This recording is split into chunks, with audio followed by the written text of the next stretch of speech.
closing deals to opening minds. This is the Mr. D podcast. I'm Omar Andreasen, and we're about to get real about real estate, success, and the grit that it takes to build your best life.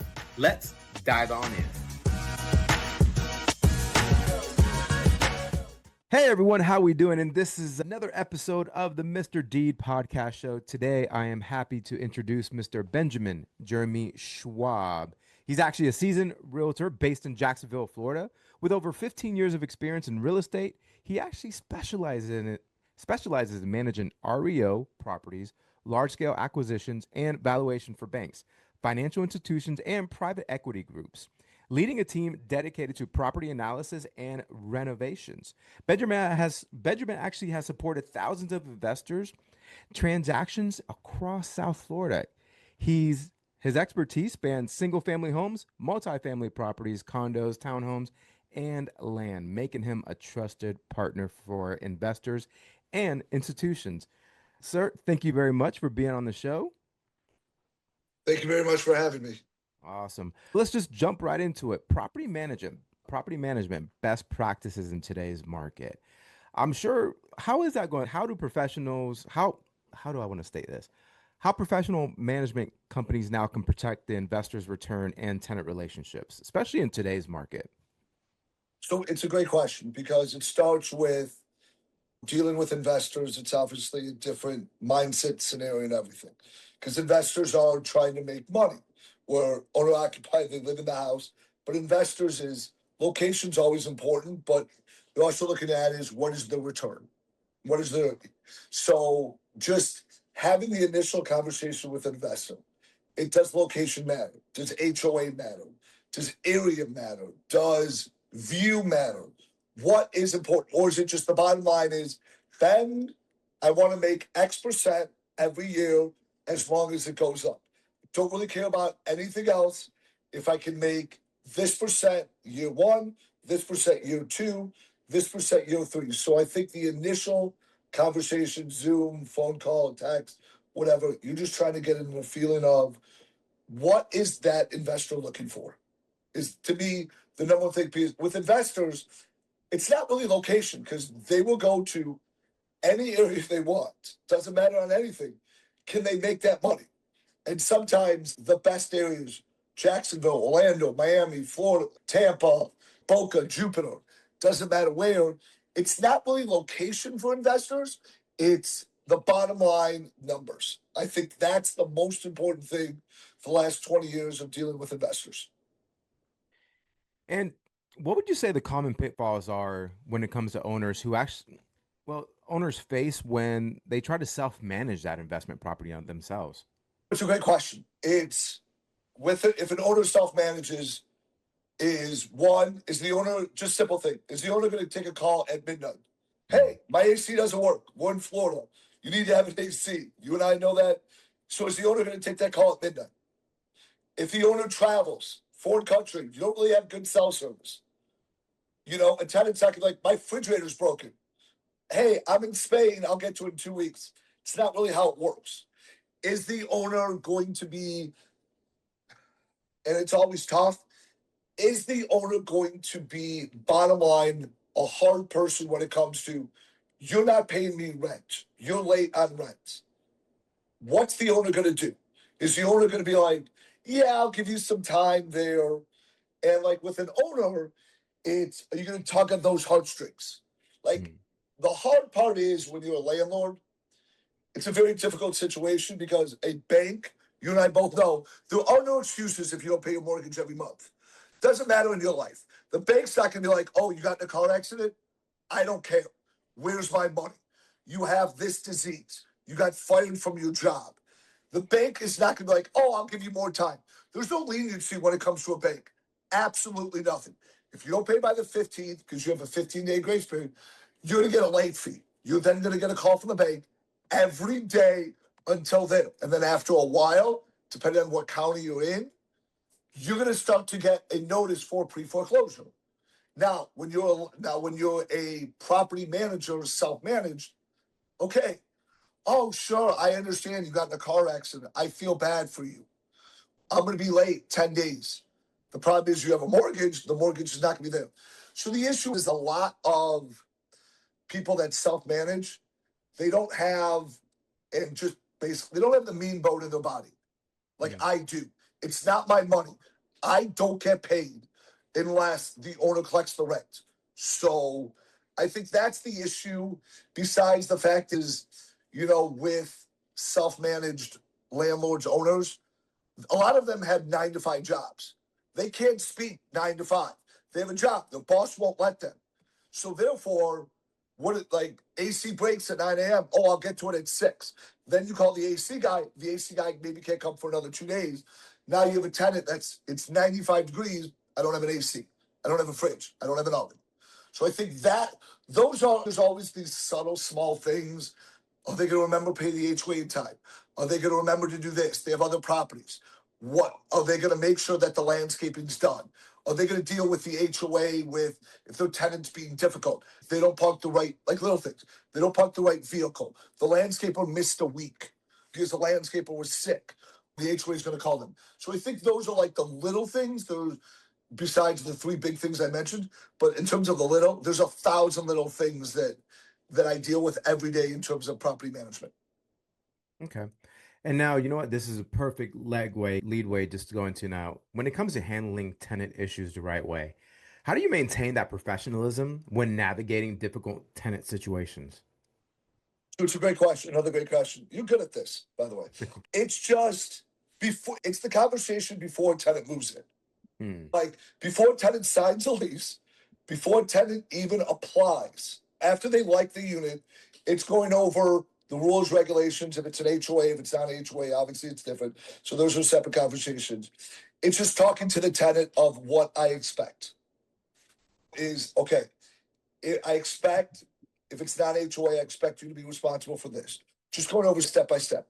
And then it's then read that. I don't want to say the riot act or whatever. It's just, okay. So let's talk about hypothetically if you're late with rent. This is what is going to happen. We allow one time per 12 months you to be late. We understand. If it happens again, this is the procedure from start to finish. Now, my company does not use the standard lease. The standard lease in the state of Florida, I believe, has not been updated in over 15 years, which is insane because if you look at a real estate contract, in 2024, I think it was updated 3 times. Yep. Just in 2024, at least 2 or 3 times. So a real estate contract is updated 3 times in 24. The lease has been updated in 15 years. No mention of COVID in the lease and other things. And the standard real estate lease has a grace period. Remember, for people who don't know what a grace period could be 3 or 5 days. So that if the rent's due on the 1st, they have 3 or 5 days to pay the rent. But you cannot give a 3-day notice for eviction on a Saturday, Sunday, or holiday. So in reality, they could go 8, 9, or even 10 days in terms of the grace period. So that means an owner's not getting rent for the first 10 days of that month, depending on holidays or when the day falls. So with our lease, there is no grace period. So if the rent's due on the 1st, you don't pay by the 1st. Saturday, on Monday, if Monday is the 2nd, I can give you a notice. So it's just having the upfront, frank conversation with the tenants, explaining them what their rights are, what the owner's rights are, and just basically saying to a tenant, in no uncertain terms, this is a business for the owner. Their mortgage is due. I understand things pop up. I understand this and this, but the bank does not care. So therefore, the owner has the same attitude. If you can't pay rent or something happens, let me know 2 days before. You let me know that day of. That's your only warning. Because if it happens again, because we've already had this talk, me and you are honest, I'm upfront. What will happen is I'm going to give you a 3-day notice. Because this is the owner's business. This is not like a joy thing. A lot of owners who are investors, this is a huge part of their income for not only this year, maybe a college fund. I have one client who's got 25 properties. Like every month I make money goes into my kid's college fund. So this is a business situation with the owner. So I think when tenants understand and tenants need to look not only like in their life, but it's like This is the owner. And remember, the owner, I tell the tenants, you will never see, talk to, hear, deal with, or see the owner ever. The owner can be living anywhere in the world. For this intents purposes, I am the owner. The only thing I can't do is buy or sell the property. I'm allowed to legally do everything else. So if we can't come to an agreement, I say very simple. If it happens again, my advice to you before I start going down that path, I would leave in the next 72 hours.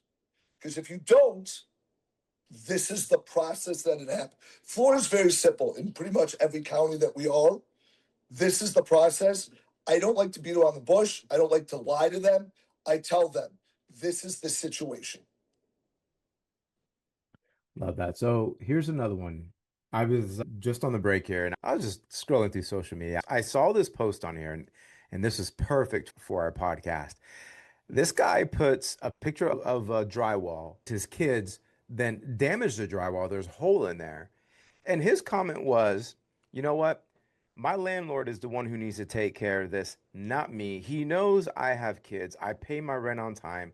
How is this my responsibility? I am just a tenant. Now he wants me to be a maintenance guy as well. So, with that being said, whenever you come in, let's say you have a tenant that's about to come in, are you guys very crystal clear within your leases? Hey, this is what you're responsible for, and this is what the homeowner's responsible for. 100%. So our leases are 25 pages. And if you look at a standard Florida lease, at least 13 of those pages have things that don't affect anything related to the tenant. So yes. So before even a tenant moves in, after they sign the lease, we do basically like a move-in ready checklist. So we have our handyman contractor, somebody that works for us, goes in, they take about 50 to 100 pictures of everything. They also take video of each room. It's uploaded on that date so that we have a timestamp of when we took the pictures. That I then, like I said, this is all the conversations we're having before the tenant move in. The home, when you do the walkthrough, that's the condition we expect it to leave in. Now, I'm not going to leave a giant hole in drywall, but let's say it's okay, there's a giant hole in the drywall. Let's just go with that example. Okay, when you walked in, there was a hole in the drywall. Don't expect you to fix it. Totally understand, it's not you. But normal people, we don't do that. So house is in move-in ready condition. Yes, it may not be 100% clean because every tenant has a peculiar thing when it comes to cleanliness, which is a separate discussion there. So what you say is, this is what it looks like when you move in. The day you leave, minus what's called normal wear and tear. Obviously, the floorings can be a little bit same. But if there's a hole in the driveway, sure. Was there a hole before you moved in? I don't know. Okay. I will show you the 100 pictures in the video I have from 2 days before you moved in. Okay? Or even a day. There's no hole. I'm not asking you to fix the drywall. What's going to happen is my licensed contractor will go in there. They're going to tell me exactly what it is. They're going to write up an invoice and receipt. He's licensed, insured, bonded. Then whatever he charges me, I'm going to show you this. You have the pictures before, because obviously we talked about it. You have the pictures after. I have no problem meeting you there to show you that it's done. Video, whatever you want. Then from there is I will subtract whatever it costs from your security deposit. Or the 2 days before you leave, one day, you can get somebody in there, try to minimize the cost. But I guarantee you, when you moved in, that wasn't there. So if that wasn't there and you're the only one legally allowed to live there, and I have kids too, and yes, kids damage stuff, dogs damage stuff, but if I was renting, who's responsible, me or you? Because then if you I had a friend stay over there, okay, why is your friend not on the lease? That opens up a can of worms. You have somebody 18 legally in Florida, they can't be at a place longer than 7 days. And if they are, why aren't they on the lease? They're living there illegally. So there's all these laws and rules, but it's property management. 95% is having these discussions, whether it's 5 minutes or 4 hours before they apply. This is how we operate. We are different than, I don't want to say everybody else, because I know there's very good property management companies out there, but this is what we do to try to separate ourselves slightly. Is you and I, let's talk, whether it's coffee, whether we're at the unit. You see that scratch on the wall? Yeah, we're not going to fix it. It's a little thing. We've marked it. We understand it. But you see how there's no damage there. You see how there's a washer dryer that works, a fridge, an AC. You see how the toilet works. You see how all this works. Now, if we come in there and when we're doing the walkthrough, when you leave and 2 toilets are stuck up, I have to get a plumber. There's a disconnect here, which there shouldn't be, but there is. But it's the massive communication. And no, tenants aren't responsible if there's damage in the beginning. Because remember, I can't fix anything during when the tenant's there unless the tenant calls me. I'm not allowed to go in there. There's a hole in the wall. There could be a hole in the wall for 5 years, 6 years, 7 years. They're staying there, and the tenant doesn't want to fix it. Fine. The tenant at the end of it be like, yeah, just subtract the hole in the wall. But it's always funny that property managers try to blame or try to do this. It's not. We understand that tenants, one, they don't own the place. So are they going to take as good care as a owner than as a tenant? No. Stats show it. My history shows it. I understand that. But on the surface, you have to have communication with the tenants. That's the number one thing. What I expect from them, what they expect. If the AC doesn't work, they expect they can call me within 24 hours. There's an AC guy there, no matter what, whether it's a Sunday, whether it's a holiday, Christmas, Hanukkah, Thanksgiving. Within 24 hours, there'll be a licensed AC guy to fix it. That's what they expect out of me. I expect them to pay rent on time, to not be disrupted outside the house if it's an HOA, to not have anybody live there that's not on the lease. Certain things that we talk about before. They expect professionalism. I expect them to behave and pay rent. No, I love that. When I saw that, I'm like, this guy freaking kidding right now? I haven't seen the comments yet, so I'm definitely gonna go back and see the Yeah, comments. you So should. like, I was like, what the hell is this guy think? Oh, okay, what you just yeah, oh the house burned down. What I did it, but not my responsibility. Same Anyways, thing. I Exactly. was There's like, a flood. Why was there a flood? yeah, Oh, I left the sink on and the drain was clogged. It's not my, it's then whose is it? yeah. It's I was hey, it was your fault. You caused it. It just makes no sense. All right. So in saying that, what do you think are probably some of the most common mistakes that property owners, let's say, okay, I own several properties. Um, what do you think some of the common mistakes are that these property owners make when hiring a management company? Do they verify the property managers? For Mm, instance, in Florida, you do not need to be licensed to be a property manager. Anybody can do it. I have an 18-year-old son. You may not know that. You do not need to be licensed to be a property manager. I'm a licensed real estate broker over the last, started in 2004 in the state of Florida. So 21 years, I'm a licensed real estate broker. Been a property manager for about 18 of those years. So is that agent licensed? You don't have to be in Florida. I think it helps, but that's my personal thing. How are the agents, if a tenant calls, how are they screening those clients? Because I'm not bashing Rent Spree, so I don't know if you're a partner in Rent Spree. no. Rent Spree is a company that's on the MLS. That's a third-party vendor that checks your credit. Here's the thing about Rent Spree. Rent Spree only verifies one credit score. Mm, How many credit scores are there? three. Exactly. How many does my company verify? Three. Should be three. Yep. Three. So I verify 3 credit bureaus. Because remember, if your car gets repossessed today, okay, you also go out, your car's gone. Are they going to put it on all 3 credit bureaus? The answer is no, they're not. They might only put it on one. So one of your credit scores could be 850. Because your car repossession, or you're not paying your phone, cable, water, electric, whatever you're not paying, they might only put it on one credit score. What about the other 2? One, your credit score could say 850. What do the other 2 say? 400, 350. This one, like, that's the first thing. Are they verifying all 3 credit bureaus? 2, are they verifying, okay, you have a job. Great. Where's your job? Proof of income, pay stubs, bank statements, 3 months of each. What is your boss's phone number? Is the number a valid number? Can I Google that company on the website? What background am I doing? Hey, you have a previous landlord? Great. Let me call them. Let me get information. I'm a licensed real estate broker, which helps. I can look on the multiple listing service. Okay. If you're not, you can't. I can look it up and see that property. What's the value of that property? Oh, that's a $500,000 property. Tenant was paying $3,500 a month. Okay. Oh, they probably can afford my rent at $3,000. I can see that listing.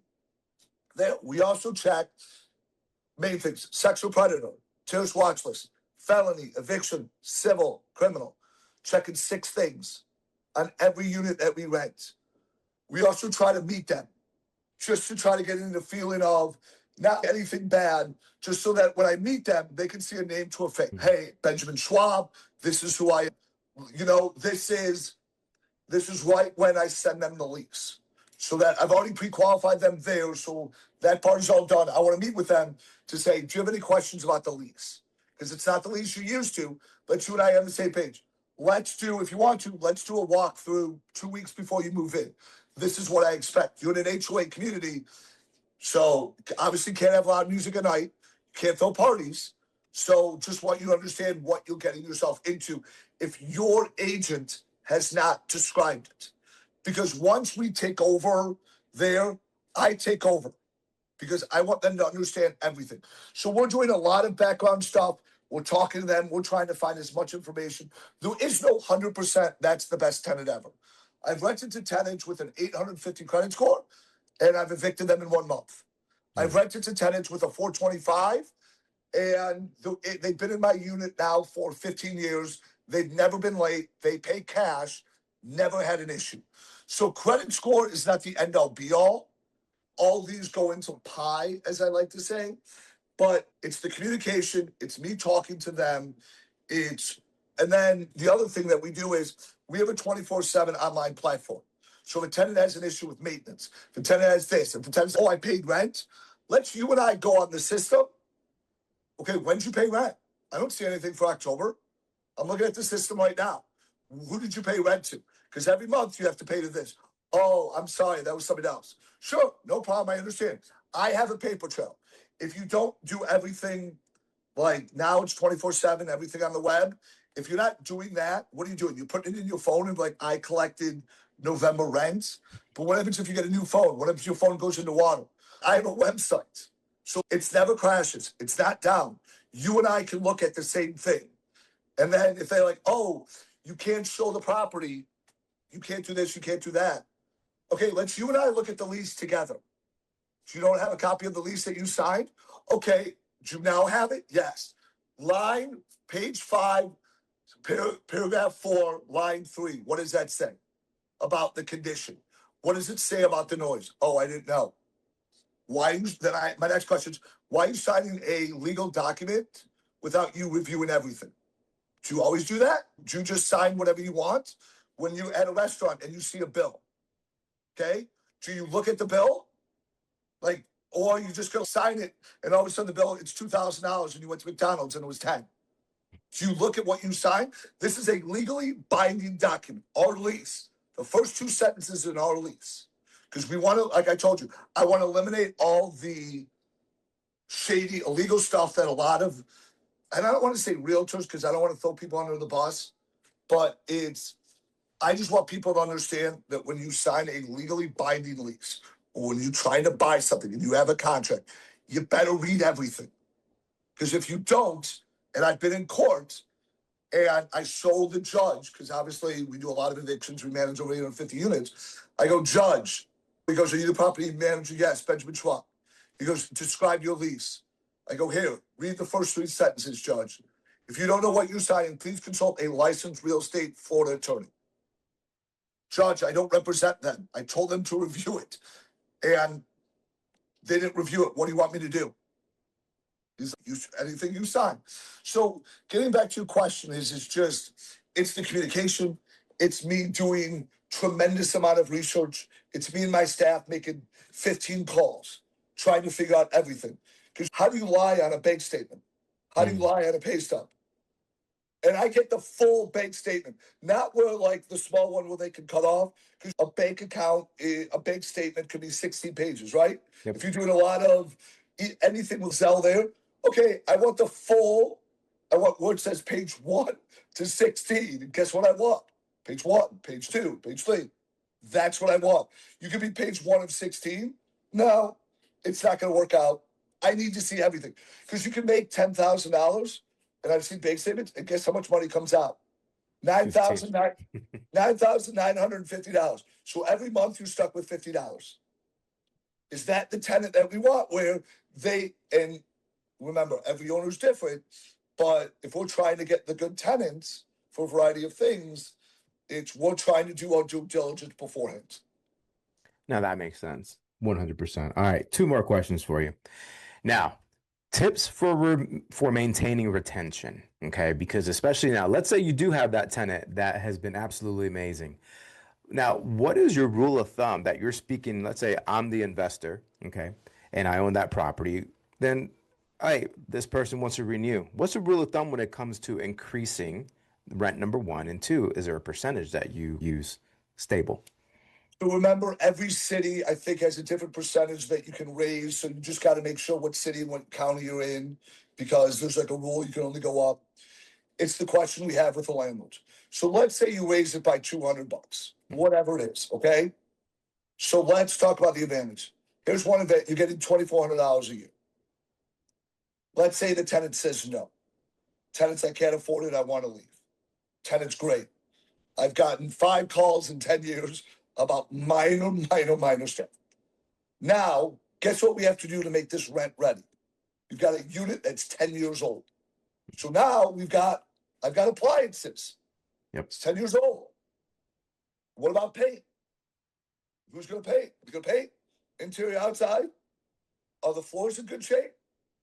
Probably going to have to replace some toilets. Toilets are 10 years old. I don't want to get stuck with it. So how much money am I going to, not I, but how much money are you going to spend to make this rent ready?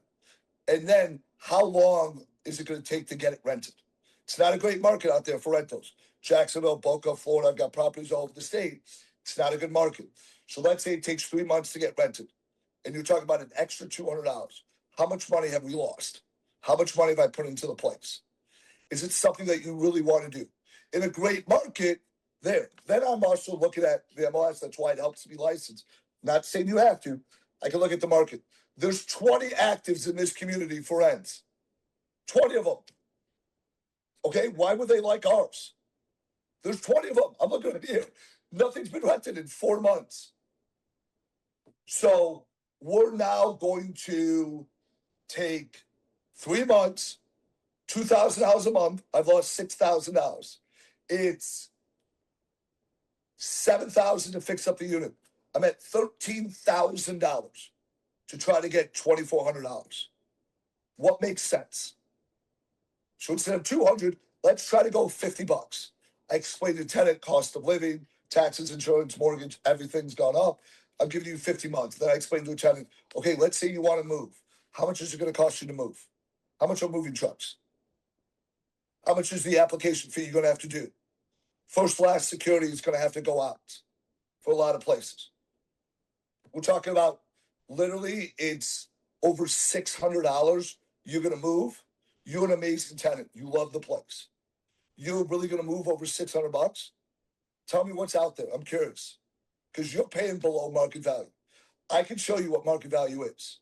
Let's come together. And why don't you just stay another year? And are you going to be out in a month, 2 months? Because if you're telling me you're out in 2 months, guess what happens tomorrow? Your property's going on the MLS. I'm marketing and advertising this. I'm going to start showing the property ASAP. Per your lease, I'm allowed to show with 24 hours notice. So it's a great question. It's the question an owner does. A lot of times we're like, especially in this market, what are you doing? Like, why? Think. Like, we're going to, and if I have to, I'll go in and take pictures of the unit. Okay, there has to be upgraded. There. 5,000, 10,000, 15. Really? And I don't know who the next tenant is. That's an X factor. Let's say the tenant now calls me 15 times in the first month, and you're dropping another $3,000 on little things. This tenant hasn't bothered me. And sometimes it's just keep what you got. Just why? We don't need to kick out the tenant. Yes, now I lose money. Property managers lose money. We know this. If you're a property manager, we get paid like I do because I'm a licensed broker. Every time I rent to somebody, I collect a 1 month fee, no matter what. So obviously, I tell them it's in my best interest to get this tenant out. Like, I'm losing money. I'm letting you know the rent's $3,000. I lost $3,000, but I don't want to deal with this vacant unit because you're going to call me. Why hasn't it rented? I just told you there's 20 units in there. 15 of them are $400 less than yours. That one's new. Why do you think yours is not renting? Let's think logically. Yeah. So it stays on the market 6 months to try to get extra. A lot of owners don't think is, okay, I want this number. And, oh, I got my number. 6 months later, how much money have you lost? I've lost $18,000 to try to get $1,500. Does that make sense? Yeah. Right. That's what I explained to them. It's math. It's analytics. I love sports. A lot of sports is analytics. It's just math. It's just, yes, 1, 2 equals 3. Not 1, 2 minus 25,000 to get 600 makes no sense. No, 100%. And I think you really hit the nail on the head because a lot of owners that I've heard out there, oh, let's increase the rent by 3, 4. Why the hell would you do that when you have a good paying tenant all the way through? Why not increase it like 25, 35, $50? Because you know what? At least now you get that little increase, but you're also keeping a tenant again and just repeats over instead of increasing. So no, you hit the nail on the head, man. So absolutely amazing. And you know what? You definitely dropped a lot of knowledge in. Guys, I hope you enjoyed us having Benjamin on the show. He's definitely, I tell you what, definitely knows like he knows his shit when it comes to the property management. And I think it's important that when you are looking for a property manager, you need someone to have a bite, because at the end of the day, those property managers that don't have a bite, they're not really looking out for your best interest, in my opinion. That's your investment property. Benjamin said some of those people that pay the rent actually pay the rent. Then when they get the rent, it goes towards their kids' college, etc. Which I love that. But I love how you have the bite. I love how you're making sure you're looking out for your client's interest first, and that is so important. We really appreciate you having on the show, man. Thank you so much. Thank you, buddy. I appreciate you. Enjoy your day. Thank you. All right, guys. Thank you so much for listening to the Mr. D's podcast show. Please remember, actions builds empires. Stay focused, stay hungry, and give life a whammo. I'm Omar Andreasen. Thank you again for tuning in to the Mr. D podcast show.